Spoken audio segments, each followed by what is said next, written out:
नमस्कार, फिर से आप सभी का स्वागत है हमारे इस चैनल में जिसका नाम है इंसाइटफुल माइथो हिस्ट्री।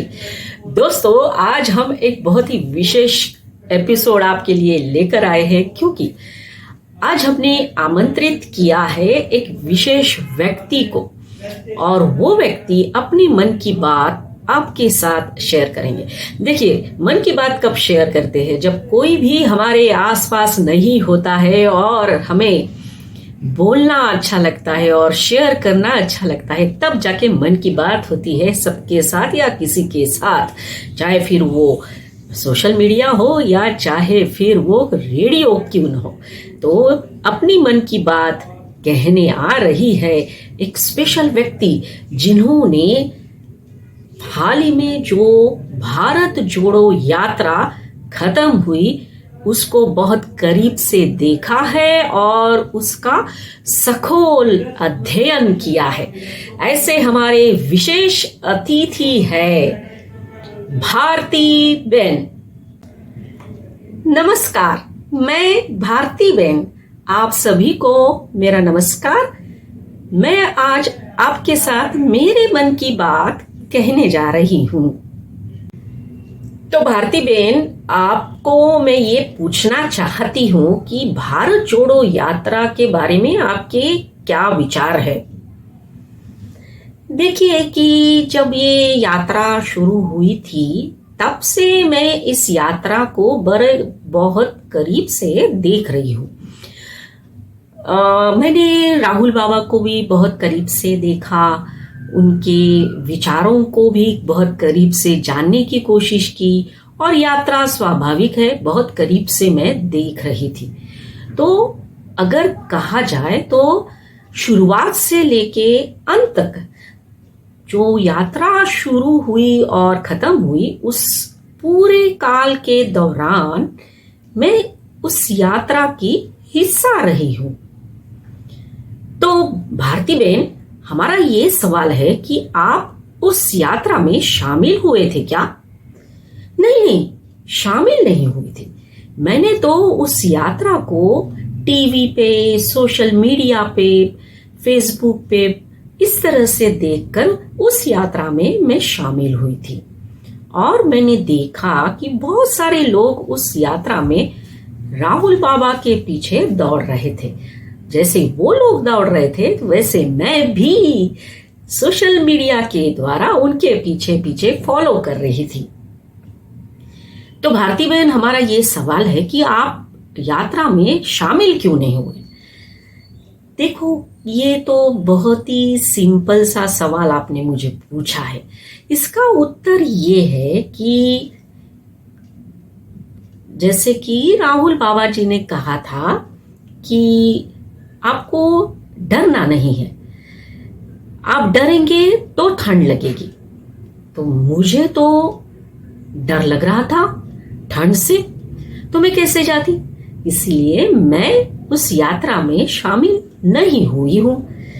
और आपको तो सबको पता है कि राहुल बाबा जो है वो हमेशा यही कहते थे कि मुझे ठंड से डर नहीं लगता, मुझे ठंड से डर नहीं लगता, मुझे ठंड से डर नहीं लगता। मुझे लग रहा था ना, तो मैं कैसे जाती? इसलिए मैं नहीं गई। हाँ, आपने सही कहा भारती बहन। राहुल जी कहते थे कि मुझे ठंड से बिल्कुल ही डर नहीं लगता, इसलिए उन्होंने तो स्वेटर भी नहीं पहना था। हाँ, बिल्कुल सही कहा आपने, उन्होंने स्वेटर नहीं पहना था पूरे यात्रा के दौरान, क्योंकि उनको डर नहीं लगता था। और मेरा तो ये मानना है कि वो जिस तरह से सोचते हैं ना, उस तरह से कोई भी नहीं सोच सकता। एक बार याद है आपको, उन्होंने कहा था गरीबी के बारे में, it is a state of mind. तो ठंड लगना भी is a state of mind, इसलिए उनको ठंड नहीं लगती थी। बिल्कुल सही कहा था ना उन्होंने। भारती भैया, आपसे एक सवाल। राहुल जी बोलते हैं कि अब वो राहुल गांधी नहीं रहे, तो इसके बारे में आपका क्या ख्याल है? वो जो बोल रहे हैं ना कि वो राहुल गांधी नहीं रहे, इसका मतलब ये है कि राहुल हमारे जो है वो बदल गए हैं, वो बहुत बदल गए हैं। देखिए, पूरी यात्रा में वो पैदल चल रहे थे और वो अपनी कुटिया में, सॉरी कुटिया नहीं बोल सकते उसको, क्योंकि वो एक एसी लगाया हुआ बहुत अच्छे से आराम करने के लिए एक कंटेनर जैसा जो बनाया था ना, उसमें वो रहते थे और वहां ही वो तप करते थे। वो तपस्वी बन गए ऐसा हम बोल सकते हैं, क्योंकि वहां रहकर ही वो किताबें पढ़ने लग गए, फिर उसके ऊपर विचार करने लग गए। इतना ही नहीं, वो कितने बदल गए आप देखिए तो सही, आप देखते ही नहीं हो, बस सवाल पे सवाल पूछे जाते हो। बेचारे राहुल बाबा हमारे नहीं बोल पाते हैं ना, एक बार एक ही सवाल करिए आप। तो आपने ये सवाल उनको पूछा था कि वो बदल गए, वो सही में बदल गए ना, वो पढ़ने लग गए, पूजा करने लग गए, आरती करने लग गए, अर्चना करने लग गए, ये सब में इन्वॉल्व होने लग गए। इतना भी नहीं, आप ये गौर से सोचिए तो सही, वो रामायण और महाभारत भी पढ़ने लग गए। ये जो सारा बदलाव जो है वो एक तप की तरह है और इसीलिए वो एक तपस्वी की तरह ही तो दिख रहे हैं। दाढ़ी भी बढ़ा ली अभी और टीका भी लगाया कई बार उन्होंने। तो हम कह सकते हैं ना कि राहुल जी हमारे बदल गए हैं। आपने जो अभी बताया कि राहुल जी महाभारत और रामायण भी पढ़ने लग गए हैं, तो उससे मुझे याद आया कि उन्होंने महाभारत के ऊपर, पर्टिकुलरली पांडवों के ऊपर एक प्रवचन जरूर दिया था। हाँ, आप बिल्कुल सही कह रही है। देखिए, रामायण भी पढ़ा उन्होंने, महाभारत भी पढ़ा और महाभारत में पर्टिकुलरली पांडवों पे उन्होंने अपने विचार व्यक्त किए हैं। और ये भी हम कह सकते हैं अभी कि वो अब इन चीजों को मानने लगे हैं। देखिए, बहुत साल पहले की बात है, अभी साल मुझे याद नहीं, उन्होंने कहा था कि रामायण वायन कुछ नहीं है, राम एक काल्पनिक चरित्र है, काल्पनिक कैरेक्टर है। तो मुझे अभी वो समझ में आ रहा है क्यों ऐसा कहा होगा। देखिए, जब हम कल्पना करते हैं तो उसके बारे में सोचते हैं, जब हम सोचते हैं तो उसके बारे में हम बहुत ज्यादा विचार करने लगते हैं और जब बहुत ज्यादा विचार करेंगे तो ऑब्वियसली उसके बारे में पढ़ने लगेंगे। तो वो भी शायद अब रामायण और महाभारत पढ़ने लगे हैं और इसीलिए तो वो अपना ज्ञान बांट रहे हैं सबको। आप समझने की कोशिश क्यों नहीं करते? देखिए, राम उन्होंने महाभारत पढ़ा और पांडवों के बारे में जब पढ़ा तब उन्होंने कितना बड़ा ज्ञान सबको दिया। इसलिए तो हम कहते हैं वो बदल गए हैं, वो एक तपस्वी की तरह बात करते हैं। पांडवों के ऊपर उन्होंने जो भी बोला वो सच में बहुत ही सोचने वाली बात है, आपको भी सोचना चाहिए। तो भारती बहन, उन्होंने जो पांडवों के बारे में कहा कि पांडव जो है वो तपस्वी थे, और तो आप इसके बारे में क्या कहना चाहेंगे? आपने बहुत ही अच्छा सवाल किया है। पांडव तपस्वी थे और हमारे राहुल जी भी जो है वो अब तपस्वी बन गए हैं। इतना बड़ा ज्ञान वो सबको दे रहे हैं और दोनों में सिमिलैरिटी है। कैसे सिमिलैरिटी है? देखो, पांडव भी तपस्वी बने, वो तप कर रहे थे। किसके लिए तप कर रहे थे? अपनी सत्ता वापस लेने के लिए। राहुल जी क्या कर रहे हैं? राहुल जी भी वही कर रहे हैं, अपनी सत्ता वापस लेने के लिए वो भी तप कर रहे हैं। तो वो भी तपस्वी पांडवों की तरह ही हुए ना। तो आप सिमिलैरिटी देखिए, कुछ तो सीख रहे हैं ना वो महाभारत से, पांडवों से। इसीलिए तो वो आपको बोल रहे हैं कि पांडवों ने क्या नहीं किया, पांडवों ने वो नहीं किया। आप उसके बारे में तो सोचते नहीं हो, बस उल्टा पुल्टा सोचते रहते हो और हमारे राहुल जी का फिर आप लोग मजाक बनाते हो। भारती बहन, आपसे और एक सवाल ये है कि राहुल गांधी जी ने पांडव और नोटबंदी के बारे में कुछ कहा था, क्या आप इसके ऊपर कुछ प्रकाश डालना चाहेंगे? देखिए, उन्होंने जो बात कही थी ना, वो पांडव और नोटबंदी, उन्होंने नोटबंदी नहीं की थी, ऐसा हमारे राहुल बाबा ने बोला था। देखो, राहुल बाबा ने बोला मतलब कुछ तो सच बात है ना, क्योंकि उन्होंने कुछ पढ़ा होगा तभी जाके ऐसा बोला। पांडवों ने नोटबंदी की थी, ये बात देखो, सोचो, जब पांडव थे तो नोटबंदी अपने आप ही तो थी, क्योंकि तब तो नोट ही नहीं थी, करेंसी कहां थी। तो क्या था, कैशलेस पेमेंट हो रहा था। आप सोचो, इसके बारे में तो आपने सोचा नहीं है। आज बहुत बात करते हो, डिजिटल इंडिया बन गया है, कैशलेस पेमेंट हो रहे, लेकिन हमारे राहुल जी ने देखो कितना खोज के निकाला कि उस टाइम पे कैशलेस पेमेंट होता था, क्योंकि नोट ही नहीं थे। तो लोग कैसे करते थे पेमेंट? सुवर्ण मुद्राएं, लोगों के पास सुवर्ण मुद्राएं होती थी, तो वो एक दूसरे को वो ही देते थे। इतना ही नहीं, ये भी हो सकता है पांडवों के काल में कि एटीएम भी हो। अब एटीएम कैसे? देखो, उस टाइम पे नोट तो थे नहीं, तो एटीएम में से कैसे कुछ निकाल सकते थे? निकलती थी सुवर्ण मुद्राएं। ऐसा हाथ घुमाया, बटन दबाया कि फटाफट फटाफट सुवर्ण मुद्राएं निकलती थी। हो गई ना एटीएम मशीन, क्योंकि वो तपस्वी थे, उनके अंदर वो ताकत थी। उंगलियां घुमाई, उंगलियां दबाई और सुवर्ण मुद्रा आई। तो हम कह सकते हैं कि पांडवों के जमाने में हर जगह पे एटीएम होता था। बिल्कुल सही बात है ना। इसके बारे में तो आपने कभी सोचा नहीं है, अभी सोचना शुरू करो। क्या कहना चाहते हैं हमारे राहुल जी, ये आप देखो। अदरवाइज बहुत ही सिंपल सी बात होती है, पता नहीं क्यों आप लोगों के समझ में नहीं आती।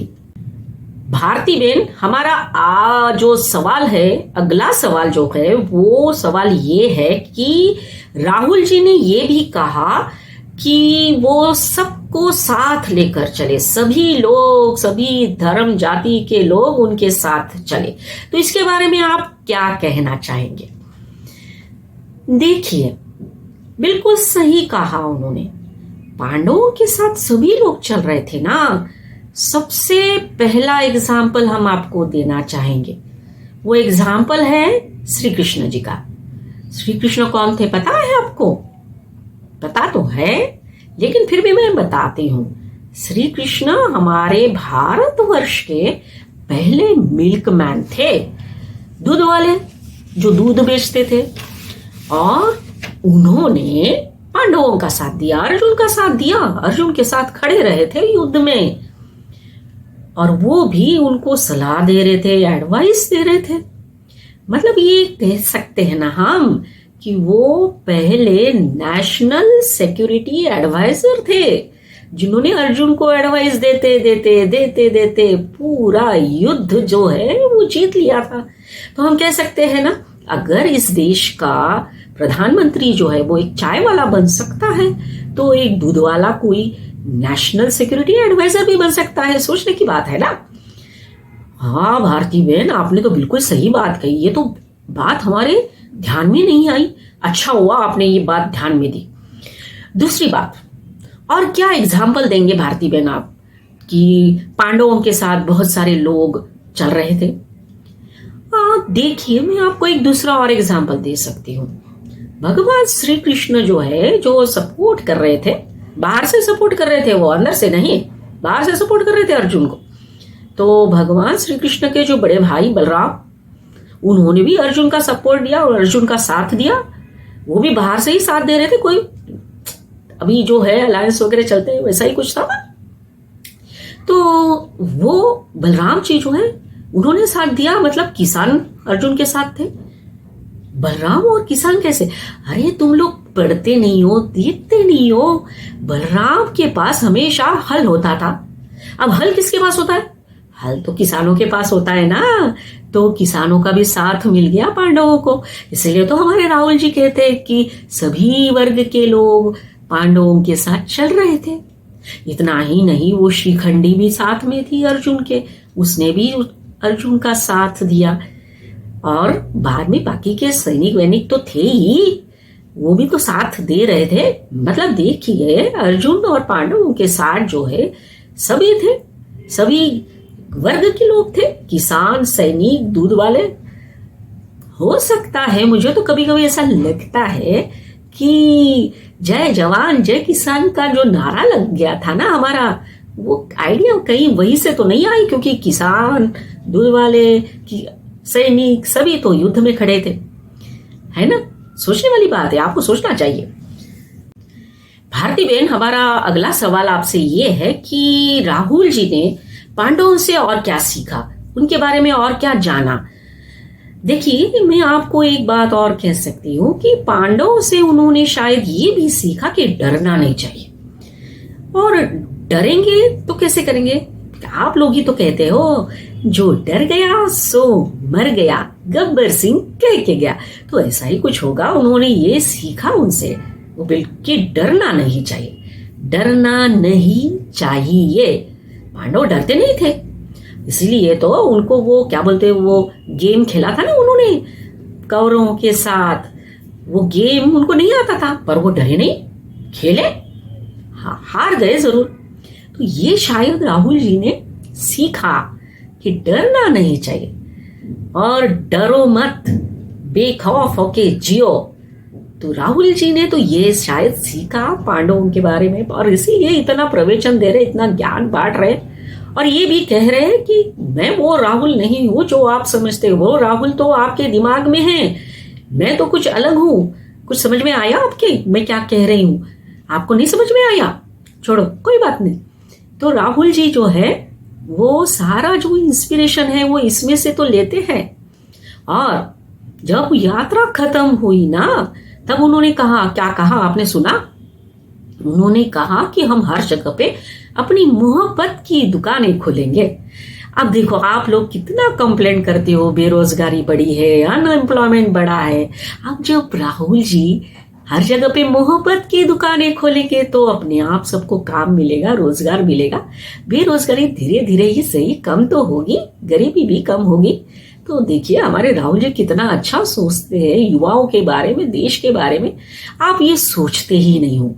आप इसलिए नहीं सोचते हो क्योंकि आप तप नहीं करते, आप पढ़ते नहीं हो, बस भूले जाते हो, भूले जाते हो, भूले जाते हो। तो हमारे राहुल जी जो है भारत जोड़ो यात्रा पे, अभी मैं ये कह सकती हूँ कि वो कन्याकुमारी से निकलकर कश्मीर तक पहुंचे। तो पूरा देखो कितना वो सीधा सोचते हैं, बिल्कुल स्ट्रेट सोचते हैं, स्ट्रेट चलते हैं। कन्याकुमारी से लेकर चलते चलते चलते सीधा कश्मीर पहुंचे। अब वो चलेंगे कब पता है? अब दूसरी यात्रा निकलेगी ना, भारत जोड़ना है ना, ये सोचो तो सही आप लोग। अब वो निकलेंगे पूरब से पश्चिम तक, तो पूरा यात्रा जो कंप्लीट करना है, तो ये तो करेंगे ना हमारे राहुल जी, हमारे देश के लिए इतना करना पड़ेगा ना उनको। तो ये हुई बात भारत जोड़ो की। तो मैंने जो आपको बताया कि मैंने भारत जोड़ो यात्रा को बहुत करीब से देखा है ना, तो ये सारा करीब से देखते देखते मैंने सोचकर ये सारी बातें राहुल बाबा जी के लिए आपको मैं शेयर कर रही हूँ, उनके बारे में बता रही हूँ, बाकी दूसरा कुछ नहीं है। तो भारती बहन, आज आपसे मिलकर बहुत खुशी हुई और हमें बहुत कुछ जानने को मिला राहुल जी के बारे में, उनकी तपस्या के बारे में और उनके भारत जोड़ो यात्रा के बारे में।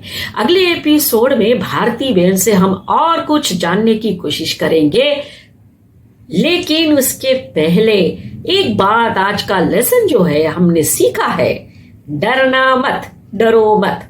जिस दिन डरोगे उस दिन आप स्वेटर पहन के बाहर निकलोगे। आज का लेसन यही है। अगले एपिसोड में फिर मिलेंगे नए टॉपिक के साथ और भारती बहन के साथ। तब तक के लिए धन्यवाद।